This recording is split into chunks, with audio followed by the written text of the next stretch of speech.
Alors, salut, qui veut bien voir cette vidéo, de toute façon, je m'en fous. Juste un témoignage. Je voulais faire depuis plusieurs jours une vidéo, je voulais pas le faire. Enfin, je voulais pas le faire. Voilà, enfin voilà, t'as envie de gueuler, et puis après, t'as pas envie d'être dolent, et puis tout le monde gueule, et puis bon, en fait,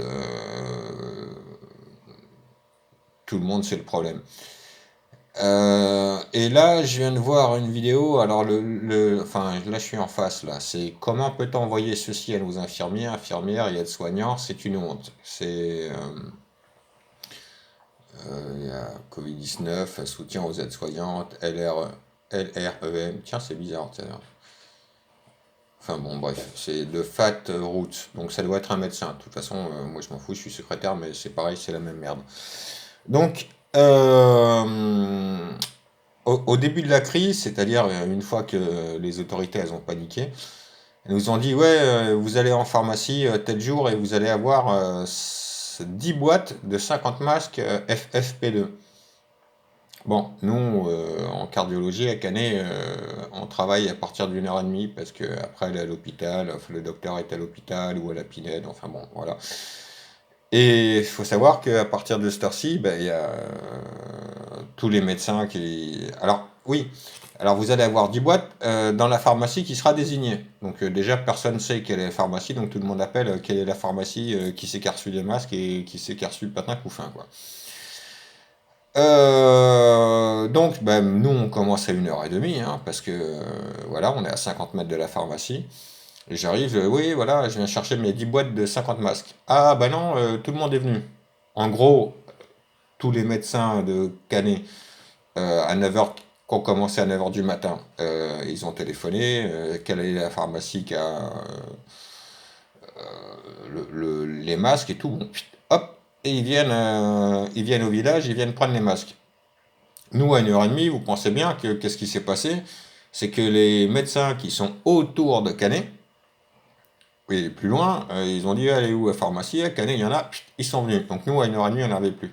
Donc résultat, depuis le début de la crise, on a eu une boîte, 50 masques. Et il nous en reste 8, on ne peut plus les donner aux patients.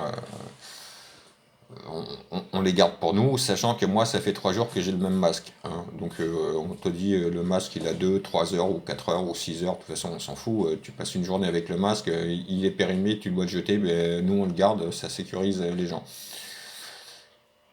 Donc voilà, donc très mal géré, ils auraient pu mettre, parce qu'ils nous envoient des mails quand même, ça vient du ministère de la Santé, personnalisé. C'est-à-dire que tu montes ta carte de médecin, là, et puis voilà, bah, t'as tes boîtes, tu les prends, c'est pour toi, quoi. Non, ils ont mis, oh, tiens, on t'envoie ça dans une pharmacie, et tout le monde se débrouille.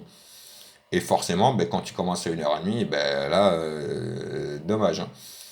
Donc voilà. Concernant le gel, on a réussi à avoir un gel, un petit gel tout comme ça là, tic, tic, hein, depuis le début.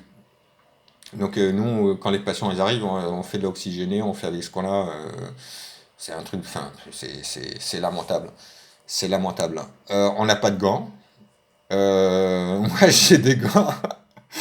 J'ai des gants, c'est pour comment dire? Parce que ma patronne, elle a acheté des gros gants. Super, hein. Franchement, je savais même pas qu'il existait des gants aussi confortables, aussi bien de machin. Mais je peux pas taper sur l'ordinateur. Et comme moi je suis secrétaire, je tape sur l'ordinateur et donc quand j'appuie sur une touche, j'appuie sur 3 touches. Donc en fait, c'est pas possible. C'est pas possible. Donc, et du coup, je me retrouve avec des gants, comment on appelle ça là, quand tu te teins les cheveux, là, t'as des gants spéciaux pour pas que, voilà, t'en as plein dans les mains. Donc voilà. Donc c'est OK Coral, hein, je veux dire, là, on se fout de la gueule du monde.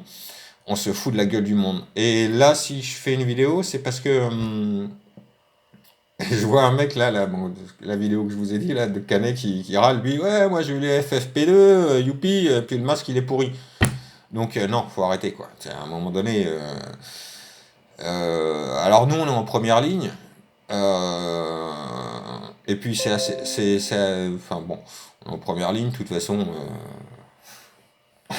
putain, ça me fait trop rire cette situation, c'est tellement lamentable que j'en rigole. De toute façon, bon, bref.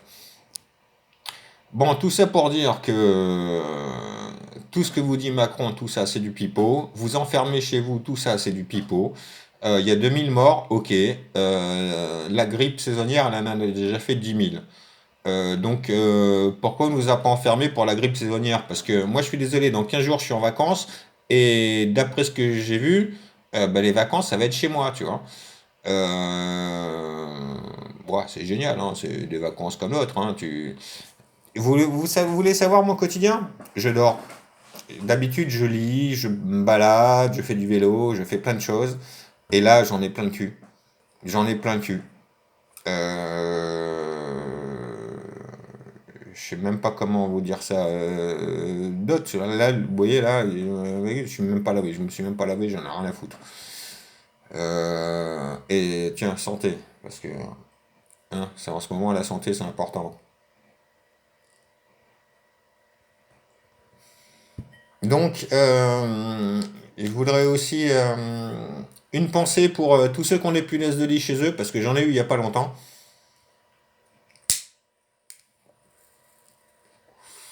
Et honnêtement, si j'avais pas réussi à les éradiquer, parce que Canet-en-Roussillon, c'est une station balnéaire, c'est-à-dire que tu as deux appartements d'occupés pour 8 de vide.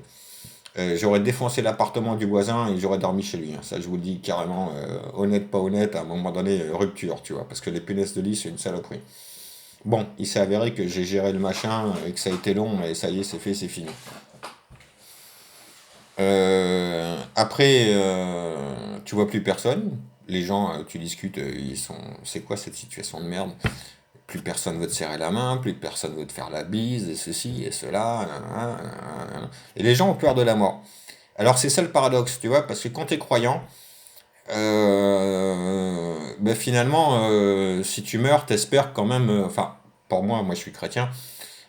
T'espères qu'au bout il y a Jésus, donc finalement tu meurs, youpi, voilà, t'es plus dans ce monde matériel, et puis hop, et Jésus, youpi. Et j'aurais jamais pensé ça. Franchement, moi je remercie le coronavirus et puis tous ces incompétents au gouvernement, parce que je me suis rendu compte le nombre de personnes qui ont peur de la mort. Mais et donc du coup voilà, moi j'ai la foi et ben voilà, ayez peur de la mort, flippez, chiez dans votre froc dès que vous voyez quelqu'un qui traîne et compagnie. Moi j'ai la chance d'avoir un travail, de continuer à travailler déjà, parce que ça, tous les pauvres gars que je connais qui sont auto-entrepreneurs, qui font le marché et compagnie, zéro argent qui rentre, le loyer, tout ça, les dettes, le machin, ou même où je vais acheter mes œufs, là j'ai plus d'œufs, moi c'est pas des œufs bio, mais bon si en fait. Bon, les mecs, les poules, elles font des œufs et ben, il y a personne qui est là pour les revendre parce qu'il y a plus il y a plus de suivi. Donc une pensée à tous ces travailleurs qui font tout pour survivre. Et puis là, on leur dit non, non, non, tu rentres chez toi là. Et puis voilà, terminé. Ouais, tu rentres chez toi. Surtout ne sortez pas. Alors, à Canet-en-Roussillon, bon, si vous regardez la carte, c'est 6640 sur Google. On est en bord de plage. Moi, je traverse la rue, je vais dans l'eau et plouf, voilà, ça c'est le top. Enfin, en temps normal, parce que là, t'as même plus le droit. T'es obligé de. En fait, la promenade, c'est comme à Nice. On a une promenade, à part que c'est plus petit, hein, parce que Nice, c'est pas pareil. Et on te l'interdit. Il faut que tu sois de l'autre côté du trottoir. Mais le trottoir d'en face, des fois il fait 2 mètres, des fois il fait même pas 1 mètre. Donc, on te dit, il faut respecter les distances de sécurité, mais mon cul. Et il y a autre chose, moi j'ai un chien. Alors heureusement que j'ai un chien parce que ça me fait sortir. Parce que sinon, tu pètes un plomb, hein. Si t'as pas de chien, tu pètes un plomb. Franchement, enfin bon, bref. Donc, et tous les sacs poubelles, ils sont du côté de la promenade où c'est interdit. Alors t'as le choix. Ou tu traverses la rue, tu te prends 135 € parce que la promenade elle est interdite, mais tu vas ramasser tes sacs de chien. Ou tu vas pas, et ton chien il chie dans la rue parce que des sacs t'en as plus. Parce que si tu respectes la loi, tu n'as pas le droit d'aller chercher les sacs de ce côté-là, et c'est 35 euros. Donc en fait, ça c'est vite vu, hein. Et ça c'est clair. Alors bon, la solution, c'est que je suis vraiment impressionné. Les gens, enfin nous, les gens comme nous, enfin pas moi parce que moi j'ai appris tout ça des gens, moi c'est pas un truc que j'ai calculé, mais c'est toutes les personnes que je connais ils ont tout calculé, telle sortie gendarmerie, telle sortie police municipale, tel machin, ils sont au courant de tout. Ce qui fait qu'il y a des gens qui se baladent tranquilles, ils se font jamais contrôler parce qu'ils ont tout noté, ils ont fait tout ceci.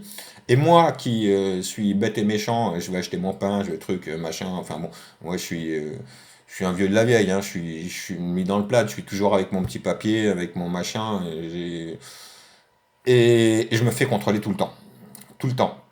Mais ce que je veux dire par là, c'est que, bon, les policiers municipaux, ils sont super gentils, les gendarmes, il y a un peu plus d'autorité, mais c'est pareil, hein, c'est pas méchant, hein, bon. Le truc, ça fait chier, c'est que tu sors, tu te fais contrôler tout le temps. Alors, quand t'es quand, je sais pas, quand t'as du vice dans la tête, que tu veux voler, que tu veux faire ceci, bon, mais t'as de la parano, c'est normal. Mais quand toi tu bosses, tu vas acheter une bière, tu vas acheter du pain, et là t'es là, putain, j'ai mon papier, il est bien. Je vais vous raconter un truc, tiens. Euh, c'est arrivé donc le 25 mars. La veille, donc, j'avais fait le papier au 25 mars, donc je m'étais trompé. Et j'avais marqué le 25, on était le 24. Bon, je sors et là, miracle, je me fais pas contrôler. Et puis le 25, je me rends compte que merde, hier je suis sorti et en fait j'étais en décalage d'un jour. Donc là, c'est 135 euros, hein, c'est une mise à mort pour moi. Moi, je travaille à tiers-temps, c'est-à-dire 800 euros net par mois, hein. Donc quand tu me prends 135 euros, t'enlèves le loyer, t'enlèves tout ça, dégage. Voilà. Et un pote à moi qui est de la police municipale, enfin un pote à moi, que j'ai travaillé avec lui avant qu'il soit dans la police municipale, mais ça reste pareil. Il me dit oui, la date elle est pas bonne. Je dis, mais c'est quoi ce délire? Comment ça la date elle est pas bonne? En fait, il avait lu le 15. Et donc lui, voilà, il s'est dit, ouais, putain, dis-moi, c'est quoi la date? Moi, je pensais qu'il fallait un moment. J'avais marqué 25-03-20. Et quand il me dit la date elle est pas bonne, je croyais qu'il fallait que je marque 25 mars 2020, tu vois, le truc à la con, c'est manuscrit, quoi. Enfin voilà, enfin, en fait, on devient parano. Et, et un truc qui est marrant, c'est que un autre truc qui est marrant, c'est qu'à Canet, en fait, généralement, il se passe jamais rien. C'est vraiment une ville où, voilà, il se passe des trucs, mais en haut lieu, tu vois, on fait tout pour que voilà, il se passe pas, Canet, ville, les touristes, venez, youpi, tout va bien. Et en règle générale, c'est ça, hein, Canet, c'est une ville, franchement, c'est un petit paradis sur Terre, hein. Ça c'est clair, net et précis. Alors le problème, ouais, alors je regarde dans le journal, là, il y a 3 jours ou 2 jours, le mec il pète un plomb, il casse tout chez lui, puis il donne des coups de couteau dans la porte. Et curieusement, moi c'était pareil. J'ai dit putain, genre, à force de me faire contrôler, je dis putain, moi je suis là en train de sortir mon chien, en train de faire mes courses, et ah, t'as pas le droit de passer par-ci, t'as pas le droit de par là, et t'as là, et surtout rester chez vous, tu vois. Et tu pètes un plomb. Tu deviens complètement parano. Et ce matin, et je passe devant la police municipale, puisque moi, bon, de toute façon, j'ai mon papier, j'ai mon truc et tout, tu vois. Puis je vois que tout le monde, il me regarde. Et je fais putain, mais les gars, et t'as envie de sortir la calache, et tu te dis putain, pourquoi je fais pas partie d'Al-Qaïda? Pourquoi je suis chrétien? Pourquoi je fais pas partie de Daesh? Tu vois, je te jure, là, t'as envie de buter tout le monde. Tu dis, arrêtez les gars de me regarder comme un truc. Je fais les trucs tous les jours. Tous les jours, je vais au travail. Et il y a eu un gendarme, vous savez quoi? Je me fais arrêter par un gendarme. Je sors du boulot en vélo. Et bon, tout ça dans le respect. Enfin, je connaissais pas qu'il fallait mettre le papier devant la vitre parce qu'ils se cachent, ils ont pas de masque. Les pauvres aussi, ils sont comme nous, hein. Nous, on n'a pas de masque, c'est pareil, c'est la même misère. Donc, j'avais pas compris. Puis il me dit, oui, mais pourquoi vous allez au travail en vélo, puis prendre la voiture? Et je lui dis, moi, j'ai pas de permis, j'ai pas de voiture, donc forcément, j'y vais en vélo, quoi. Et le pire, donc déjà, tu te fais chier alors, en vélo, mais c'est systématique. Alors là, c'est du 100%, hein. Quand tu passes en vélo, puis tu te contrôles. Hop, tac, terminé. Mais le pire, c'est que si on me crève mon vélo ou que je crève, tout simplement, je vais y aller à pied au travail, 1 heure. Et là, qu'est-ce que tu veux? Qu'est-ce que vous voulez que je réponde à tout ça? Ah bah oui, j'ai plus de vélo et je vais au travail à pied parce qu'il n'y a plus de bus. Enfin, t'as un bus qui passe. Normalement, c'est toutes les 45 minutes. Et puis, ça, c'est mon voisin qui m'a appris ça. Techniquement, on va dire que je lui fais confiance parce que ça mange pas de pain. Enfin, bon. Et il me dit, voilà, t'as un bus. Et puis, 3h30 plus tard, t'as un autre bus. Donc, bon, enfin, il n'y a plus quel bus il arrive à quelle heure. Enfin, bon, bref. Donc, forcément, moi, j'y vais à pied, hein, et je suis en cardiologie. Euh, Donc, voilà, en fait, c'est une situation, c'est en train de rendre fou tout le monde. Et on voit bien que le gouvernement est à côté de la plaque. Et moi, je vois des gens à 50%, alors ils se chient dessus. À 50% des gens, on annule les rendez-vous, et ceci, cela, et puis tous ceux que tu vois, chut, ils traversent la rue, mais c'est un truc de fou ça aussi. Ils traversent la rue, chut, hop, hop, et je veux pas te contourner, même pas à 1 mètre, non, non, moi j'en prends 5 ou 6, tu vois. Donc, tu vois, tu comprends tout de suite ceux qui regardent la télé. Euh, Et après, tu as des gens qui deviennent fous. Et nous, à Canet-en-Roussillon, comme je vous l'ai dit, c'est un paradis sur Terre. Et les gens sont en train de devenir fous. Alors, si j'ai un conseil à dire à celui qui veut bien l'entendre, là-haut, hein, parce que nous, de toute façon, on est de la merde. Euh, Policiers municipaux, vous êtes gentils. Gendarmes, vous êtes gentils. Franchement, hein, il n'y a pas à dire, je sais pas, j'ai vu des vidéos à gauche, à droite où c'était pas pareil, mais en tout cas chez nous, ça va. Et politiciens, faites attention à vous. Faites vraiment attention à vous, tout le monde là, hein, policiers, gendarmes, parce que tout le monde est en train de péter un plomb, ça boue. Même moi, qui ai toutes les autorisations, qui fait tout, tellement, je me dis, mais putain, faut arrêter quoi la parano. Faut arrêter. Il y a 2000 morts en France. Il y a déjà eu 10 000 morts pour la grippe saisonnière. Et on t'enferme parce qu'il y a 2000 morts. Mais mon père, il a Carcassonne, là, il s'appelle Roger Roland, je vous donne son nom comme ça, là. Hein? Il a coronavirus, et puis voilà, il est à l'hôpital, et pour l'instant, enfin, il n'est pas intubé. Enfin, pour l'instant, parce que en fait, avec ma famille, je m'entends pas. Donc, c'est-à-dire que maintenant, je sais qu'il est malade, et s'il meurt, je le saurai. Mais s'il meurt pas, on me donnera pas de nouvelles. Bon, ça, c'est des histoires de famille. Enfin, voilà. Tout ça pour vous dire que je voulais pas faire cette vidéo. Je voulais prendre mon temps. Il y a plein. Ah ouais, tiens, un truc. Je suis un des rares qui donne à manger maintenant aux mouettes et aux pigeons là sur mon balcon. Avant, je donnais à manger qu'aux petits moineaux et aux petits pigeons là qui venaient. Et maintenant, je suis obligé de donner à manger aux mouettes. Enfin, je suis obligé, je suis pas obligé, hein. Chacun fait ce qu'il veut. Mais les mouettes, elles sont en train de déchiqueter les pigeons. Il y a un carnage de pigeons dans Canet, c'est un truc de malade. Les goélands, là, il n'y a plus rien à bouffer, il n'y a plus personne dans les rues. Voilà. Et ça, c'est les prémices pour nous, ce qui nous attend. Alors, sortez de chez vous, travaillez, écoutez pas ce gouvernement qui vous ment. Parce que, ok, c'est... L'histoire, c'est quoi, en fait? L'histoire du coronavirus, c'est quoi? On a cassé l'hôpital. On n'est plus capable d'avoir de masques. On n'est plus capable d'avoir d'oxygène. Nous, lundi dernier, là, pas celui-là, l'autre dernier, là, on est le 29, là. On a une patiente qui vient en cabinet. On doit l'hospitaliser d'urgence. Et on nous dit, ah bah non, il n'y a pas d'oxygène. Alors, tu avais la patiente qui venait qui avait plus d'oxygène, tu avais l'ambulance qui avait plus que 2 heures d'oxygène, et tu avais l'hôpital, lui, qui avait carrément plus d'oxygène. Et miraculeusement, eh ben, elle s'en est sortie le lendemain. Donc voilà, donc tous ceux qui n'ont pas manifesté quand il y avait les privatisations d'EDF, des télécoms, des médecins, des aides-soignants qui étaient dans la rue pour défendre l'hôpital et compagnie. Donc vous le payez, votre indifférence, vous le payez. Les gilets jaunes, vous le payez. Tous les gars des banlieues là, qui font vous êtes libre là, machin, vous arrivez même plus à vendre du shit, il n'y a plus personne qui ose venir à cause du couvre-feu. Et ben voilà, vous avez qu'à être solidaire dans la vie. On est un pays avec Putain, on a fait ça après-guerre. Après-guerre, on a fait le plus beau pays du monde et il n'y a personne qui a été solidaire. Alors je vais vous dire une chose. Moi, je m'en fous que je meure demain ou pas. Moi, j'ai la foi. Mais vous, si vous allez mourir, pleurez pas sur votre sort. Sur ce, je vous embrasse tous. Merci. Au revoir.